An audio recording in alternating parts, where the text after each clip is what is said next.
struggling to get them back. Finally, they are here.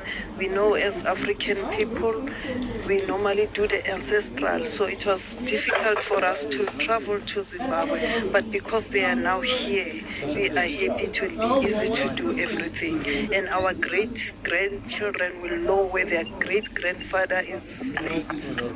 Thank you so much indeed. Oh, by all means, yes. You will just come close. Thank you for your time. My name is Lorraine Moleya. All right. We are very happy. We are relieved. We have mixed emotions because it's 4 decades, as you know. I'm the daughter of Joseph Machaba Tseto. He left when I was 2 years at that time, so I'm almost 48. I am 48 years. So you can imagine we are happy as a family. As the Tseto family, we are really relieved, and we found closure today. Thank you so much. All the best. So those are the sentiments here, really, and the families, the closure, the sought after closure. That has been a common thread that you've just been getting from the families.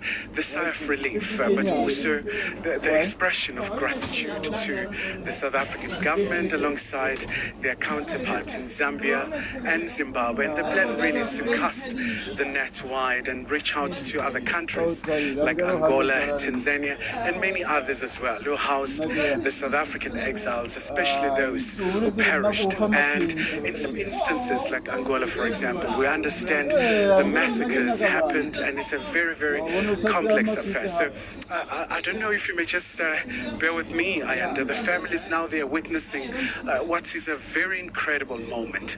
As you know, that the names of these heroes and heroines have been inscribed in the wall of names.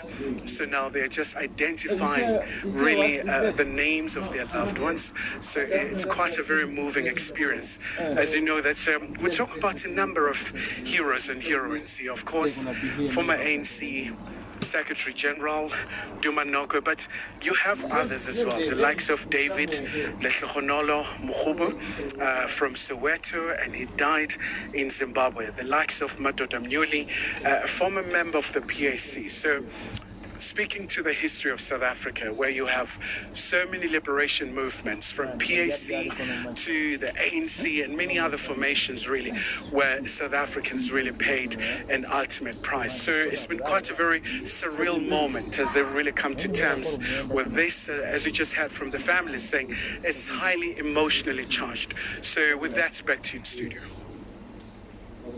At what transpired before 1994.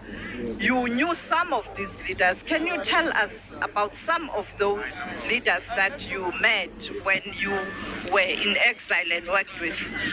Well, really, everybody who is here, those I knew and didn't know, were actually extremely important contributors to our liberation. The well-known names would include people like Duma Nokwe, Florence Mposho, and quite a few others. The most important thing here today, in my opinion, is that symbolically, the people who left this country to fight for our liberation and were not able to come back walking are now back symbolically.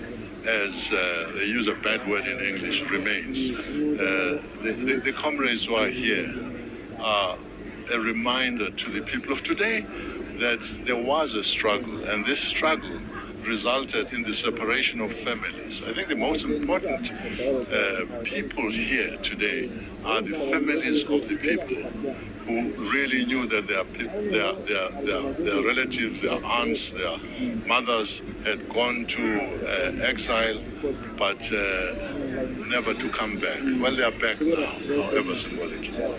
Well, they come back at a time where the Congress movement, the African National Congress, your organization, lost the majority in terms of governing. They come to a different South Africa that they didn't think it will happen at some point in time, that the ANC will lose power. When they were fighting, they were hoping that ANC will be in power. Yes, the government of national unity. But as a veteran of the ANC, this moment and also looking back at what transpired during elections. Well, there's no doubt about it. They would be very disappointed that the ANC is no longer able to hold power without support.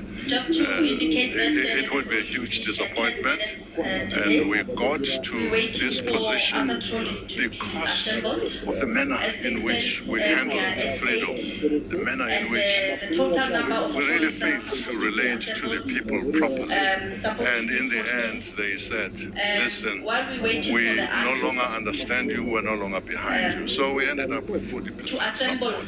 That would be disappointing. They would be hoping that we will use this moment to regroup and make sure that what they died for is realized, that the poverty that continues to stalk this nation diminishes.